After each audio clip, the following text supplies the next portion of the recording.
7 de la mañana con 12 minutos, amigos. Iniciamos ya con nuestras entrevistas aquí en A Primera Hora y les decimos que este jueves fue noticia una rueda de prensa en la que miembros de la Policía Nacional que investigaron presuntos vínculos entre la mafia albanesa y personas cercanas al presidente Guillermo Lasso denunciaron persecución por parte del Estado y la Fiscalía. Y en este contexto anunciaron que solicitaron medidas cautelares ante la Comisión Interamericana de Derechos Humanos a fin de que se obligue al Estado ecuatoriano a tomar medidas de precaución para la seguridad física de los uniformados. Este tema se circunscribe al denominado caso León de Troya y sobre esto vamos a hablar precisamente en nuestra primera entrevista. Nos acompaña vía telemática el constitucionalista Stalin Raza, a quien le doy la más cordial bienvenida. Doctor, muy buenos días. Buenos días, Belkis y Fabricio. Un saludo cordial a su audiencia. Doctor, antes de aterrizar en detalles sobre esta solicitud de medidas cautelares ante la CIDH, sí quisiera poner un poco en contexto para nuestra audiencia a qué se remite este denominado caso León de Troya, cuya investigación estuvo a cargo de 2 uniformados de la Policía Nacional. Precisamente, el caso León de Troya surge de una investigación de equipos de policías antinarcóticos que estaban haciendo seguimientos, que estaban haciendo operaciones de inteligencia y que estaban ubicando a miembros de esta mafia denominada mafia albanesa.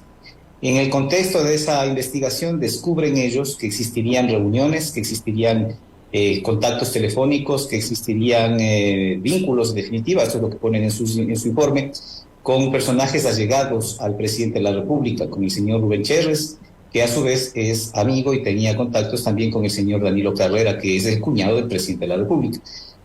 Entonces ellos presentan este informe, este avance del informe investigativo, y se lo entregan al fiscal, y posteriormente empiezan los hostigamientos, los traslados de ellos hacia provincias peligrosas. El teniente coronel Erazo es trasladado hacia el distrito sur de la ciudad de Guayaquil. El teniente Rengel es trasladado hacia la provincia de Esmeraldas, que como todos sabemos son provincias donde se ha concentrado los niveles de violencia y la mayor cantidad de asesinatos producto de ajuste de cuentas, del crimen organizado.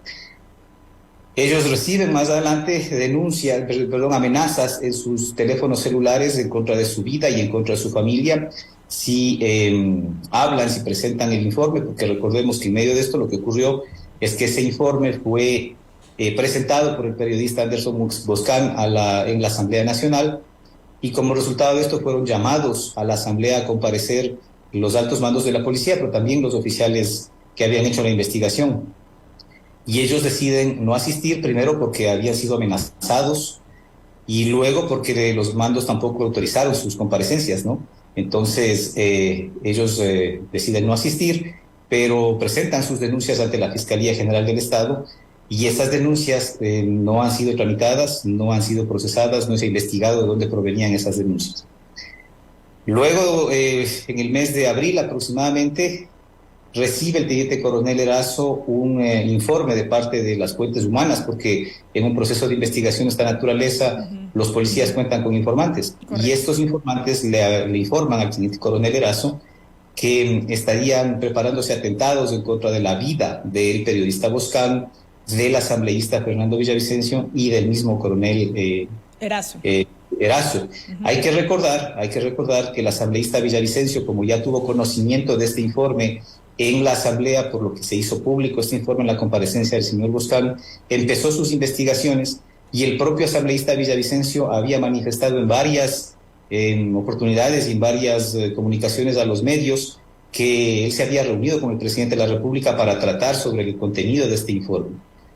Y entonces, claro, el resultado, la evidencia histórica es que el señor Cherres fue asesinado, el periodista Boscan tuvo que huir del país junto con su esposa, el asambleísta Villavicencio también fue asesinado, y los policías, los agentes investigadores tienen temor fundado por sus vidas, y ante la ausencia de la falta de protección del Estado y más bien el inicio por parte de la Fiscalía de una investigación previa sobre la posible filtración de la información de esta investigación, ellos fueron allanados en sus oficinas de trabajo en días pasados.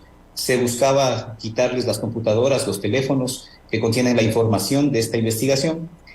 Y en el caso del teniente Rengel, el día domingo en la noche, 2 camionetas y 3 motocicletas llegaron hasta las afueras de su casa y efectuaron disparos de advertencia, de intimidación. Así que frente a ese estado de cosas, ellos decidieron presentar su queja a organismos internacionales en vista de que el Estado no les protege, sino que más bien los hostiga, y pedir a la Comisión Interamericana medidas cautelares urgentes. Esa petición ya fue ingresada. Así estamos. Este caso en su momento fue archivado, entiendo, porque entre las conclusiones se determinó que no existía este nexo que originalmente se había determinado, y luego la investigación fue reabierta por la Fiscalía. Así fue, eso ocurrió efectivamente. Después de la presentación del informe de los dos oficiales, ellos fueron cambiados de la unidad, sacados de la unidad antinarcóticos, trasladados a estas provincias que yo les mencionaba, y otros agentes investigadores se hicieron cargo del proceso y elaboraron un informe final que recomendaba el archivo del caso y que sirvió para que el fiscal pida el archivo al juez, y el juez archivó. Después de que el informe se hizo público y después de que se hizo mediático el tema en la presentación en la Asamblea, la Fiscalía decidió traer el expediente desde Manta a Quito y decidió disponer la reapertura del caso para continuar investigando. Recordemos que en la mitad de esto también existe, se ha conocido, que existió una reunión entre el entonces comandante general de la policía y el presidente de la República y otros dos oficiales generales de la policía de esa época, que le presentaron al presidente de la República los resultados y los avances de esta investigación. Esto fue lo que el asambleísta Villavicencio dio a conocer cuando dijo que él también se reunió con el presidente de la República para tratar de este tema. Así que poco por ahí vamos sosteniendo los indicios, las evidencias de cómo fue que se hizo el archivo de este caso, la reapertura, y cómo es que hemos llegado a este momento. Ahora bien, doctor, los dos uniformados y ustedes que constituyen su defensa han reiterado y han recalcado que ellos han sido objeto de persecución y hostigamiento por parte del Estado. ¿En qué se ha traducido esto? Usted ha hecho referencia, por ejemplo, a estos traslados hacia estos puntos del país. Adicional a esto, ¿qué otros aspectos han configurado esta persecución y este hostigamiento del cual hacen referencia? Bueno, estos dos últimos hechos, ¿no? Estos dos últimos hechos de iniciar más bien procesos investigativos en contra de ellos, de allanar sus oficinas de trabajo, de no brindarles además la protección. Otra forma de hostigamiento y otra forma de desprotección es no cumplir con las tareas que tiene asignada la policía. La policía también tiene responsabilidad ahí por omisión. No ha dado la protección suficiente. El teniente Rengel, que es el oficial que se encontraba a cargo de la investigación de campo, jamás, a pesar de que presentó su denuncia, jamás fue incluido en ningún programa de víctimas y testigos, no se le asignó seguridad, no se le dio la protección necesaria. Por eso llegamos al punto en el que policías que hicieron esta investigación tienen que verse enfrentados a la presencia de personas que disparan en las afueras de su domicilio, ¿no? En el primer lugar. Y en el segundo caso, el teniente coronel Erazo, él fue incluido en el programa de víctimas y testigos, pero se le asignó un equipo insuficiente con personal que no está capacitado para prestar seguridad, sin equipamientos, sin vehículos apropiados, más o menos lo que pasó con el señor Villavicencio, ¿no? Y el señor Villavicencio, teniendo la exposición pública que tenía y el nivel de riesgo que tenía, ya vimos lo que terminó ocurriendo. Por eso es que la esposa del teniente coronel Erazo, el día que tuvimos la rueda de prensa, manifestó con profunda angustia que ella no quiere ser la siguiente viuda en este país. Por eso, porque la policía no le ha protegido suficientemente. Así que, bueno, es frente a eso que hemos presentado la solicitud de medidas cautelares. Ojalá la Comisión Interamericana actúe con la celeridad que el caso amerita. Ya lo hizo en el caso del periodista Cristian Zurita, y esperamos que en este caso proceda de la misma forma. Y después de conocida esta acción, inmediatamente el general Fausto Salinas, comandante de policía, también salió en rueda de prensa a dar detalles alrededor de este caso. Por ejemplo, se enfatizó por parte del general Salinas que se tomaron dos acciones: trasladarlo a una ciudad de la sierra en torno al coronel José Luis Erazo y asignarle protección de 6 policías a la fecha. Y lo propio con el teniente Rodney Rengel, quien fue trasladado a una localidad de la sierra, dijo el general Salinas. A ver, vamos a poner en contexto. Esto, cuando uno dice mentiras a medias, dice falsedades completas, ¿no? El informe se presentó en el mes de octubre del año 2022. Hoy estamos en el mes de agosto del año 2023. Después de que ellos presentaron el informe en octubre del 2022, no se les protegió, todo lo contrario, se les expuso.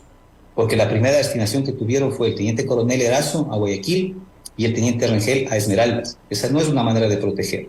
Recién después de que se presentan estos informes de alerta sobre la posibilidad de atentar contra la vida del periodista Boscán, del señor Villavicencio, del propio teniente coronel Erazo, deciden, eso es abril de este año, recién, ¿no? Deciden trasladarlos a la ciudad de Quito.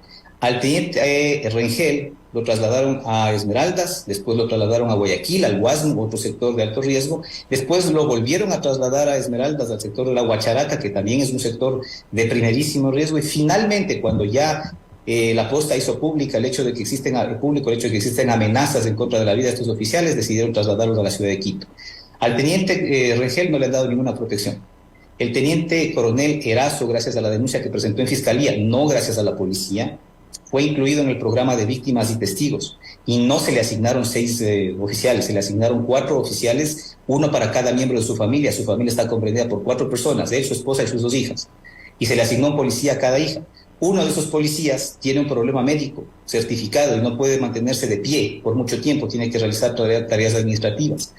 3 de los policías que fueron asignados a él están en proceso de ascenso y tienen que ser cambiados, y tienen que asistir a los cursos, y tienen que asistir a las tareas de capacitación. Y recién después de que se hizo la rueda de prensa el día miércoles de esta semana, se acercaron la gente del programa de víctimas y testigos para decirle al teniente coronel Erazo que le iban a incrementar la seguridad con 2 policías más. Esa es la realidad de las cosas, hay que decirlas completas, no a medias. Justamente, y sobre esta última parte que usted acaba de señalar, doctor, el general Salinas enfatizó que la policía no persigue a nadie, que se ha dado todo el resguardo que se necesita y que se va a incrementar, precisamente lo que usted dijo, en medida del análisis de riesgo que se lo manifieste. Eso más o menos fue lo que dijo el general Salinas. Desde que ustedes anunciaron sobre la solicitud de medidas y luego de este pronunciamiento oficial por parte de Fausto Salinas, en estas horas, en estas últimas horas, en estos últimos días, ¿qué ha sucedido de nuevo? ¿Ha habido algún acercamiento, ha habido alguna medida, alguna acción en el sentido de que se confirme esto que dijo Fausto Salinas? Bueno, la propuesta para el teniente coronel Erazo de que le van a incrementar 2 policías más a su seguridad. Eso no significa mucho, ¿no? Lo que hace falta es hacer un verdadero operativo, una cápsula de seguridad. No es suficiente incrementar personas que a uno le acompañen, sino realizar medidas efectivas de protección y de seguridad. Ya vimos, una vez más, tengo que volver a esto, aunque es lamentable, pero ya vimos lo que pasó con el asambleísta Villavicencio. Tenía gente que le acompañaba, no que le protegía. Y eso es lo que nosotros reclamamos. Hay una diferencia muy grande entre que esté uno acompañado por miembros de la policía que esté protegido. Y en el caso del teniente Rengel, lo que ha pasado es que recién después de la rueda de prensa se ha acercado un capitán para ofrecerle que le pueden incluir en el programa de víctimas y testigos, a lo cual él les ha dicho que bueno, que hagan el análisis de riesgos y de seguridad, pero que tengan en cuenta que la denuncia de él está presentada desde diciembre del año 2022 sobre las amenazas que recibió, y que recién ahora se acercan después de la rueda de prensa a ofrecerle la protección del programa de víctimas y testigos en las condiciones que ya hemos visto que le dan al teniente coronel Erazo, ¿no? Que son insuficientes. Y más allá de eso, lo que ha ocurrido es que ayer en la noche hemos recibido la notificación para que los 2 oficiales se acerquen ya a rendir versiones en la Fiscalía sobre el caso donde fueron objeto de los allanamientos. Y en cambio las denuncias sobre las amenazas de muerte de ellos duermen el sueño de los justos, no han sido tramitadas. Además de este temor legítimo por la integridad física de los uniformados, ¿hay algún tipo de temor, insisto, respecto de repercusiones por esto que se ha hecho público y por esta denuncia, si se quiere, que se ha hecho pública de persecución por parte del Estado? Pues esto lo veremos más adelante, ¿no?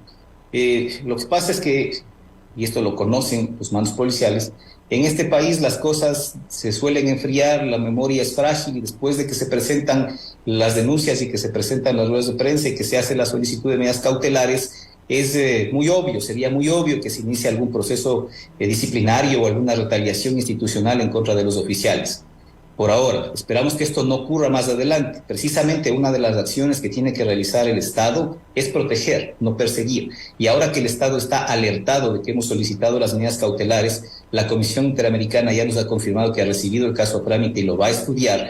Pues entonces esperamos que el Estado reaccione con eso, y en lugar de esperar a que la Comisión o el sistema interamericano le exijan a través de las medidas cautelares que tome las acciones necesarias, esperamos que las tome de su propia cuenta.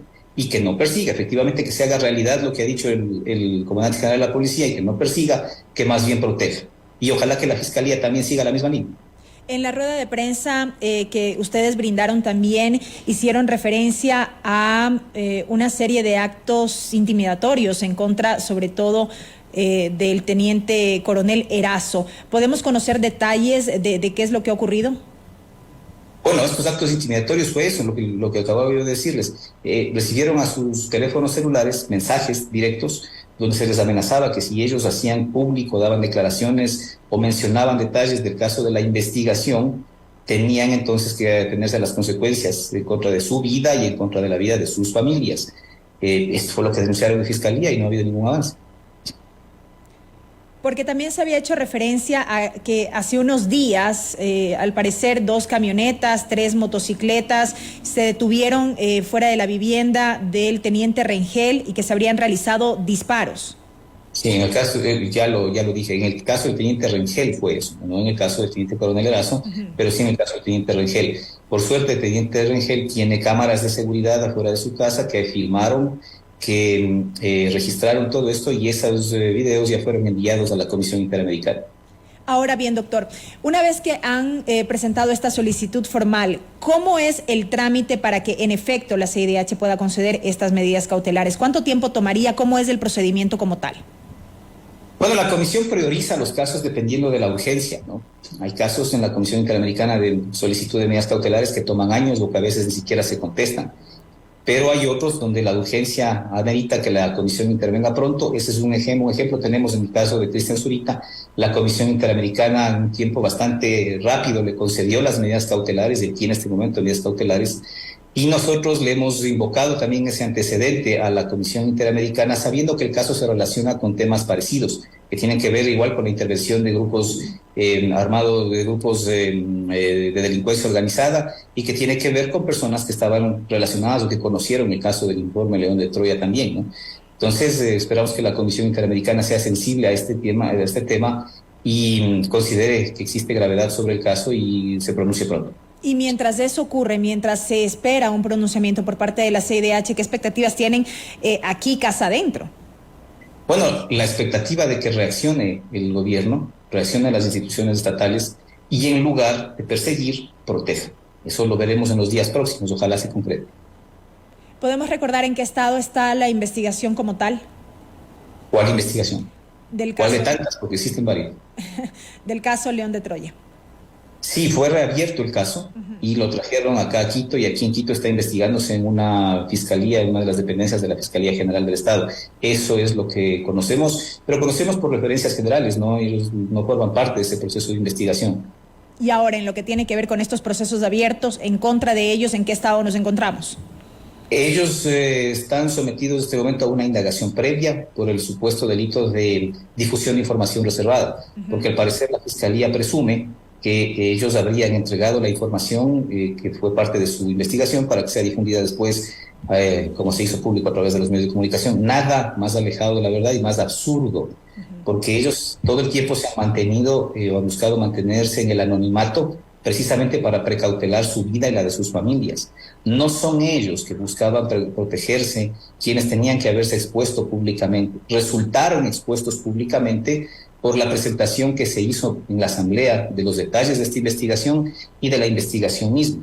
Entonces, obviamente, quien presentó esta información fue el periodista Boscán. El periodista Boscán habrá tenido sus fuentes. Todos sabemos que en el medio periodístico, y de acuerdo con los estándares de protección de derechos humanos de la libertad de expresión, los periodistas no se encuentran obligados a revelar sus fuentes, y ya que la Fiscalía haga su investigación y la lleve adelante está muy bien. Lo que no está muy bien es que después de tanto tiempo de haberse hecho público el informe, recién ahora, coincidencialmente ahora, que pasa la primera vuelta electoral, que hay los resultados de esa primera vuelta electoral, se activa el proceso en la Fiscalía y hacen allanamientos que además nos parecen francamente desproporcionados, porque si la Fiscalía quería tener información sobre esta investigación o sobre cualquier información que tengan o que hayan podido tener los oficiales, bien podía pedírsela. Los oficiales estaban obligados a entregársela bajo las consideraciones de reserva que tiene la investigación previa, pero eso de armar un operativo policial, de movilizar todo un aparataje de intervención, de entrar a las oficinas de ellos en la propia Policía Nacional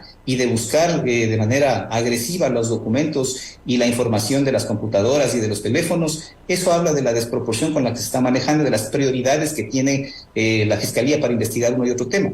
En tanto que la investigación del caso León de Troya, donde existen probablemente nexos entre la mafia albanesa y personas cercanas al gobierno, camina a pasos lentos. Esta otra investigación en contra de los investigadores resulta que sí se mueve a pasos ágiles, muy ágiles y con medidas de carácter desproporcionado.